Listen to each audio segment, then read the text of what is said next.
To add a payment method in Crypto.com.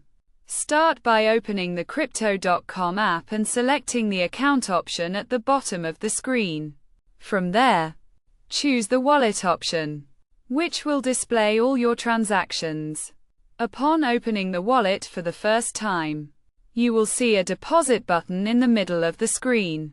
Click on it to add your bank account. If this option is not available, click on the transfer button. Then select deposit and choose your preferred currency. You can add multiple currencies or select your local one. This will provide you with a list of available payment methods to add to your Crypto.com account. Simply select your desired payment method and enter the required details. If you choose to add a bank account, select it from the list and enter your credentials to link it to your Crypto.com account.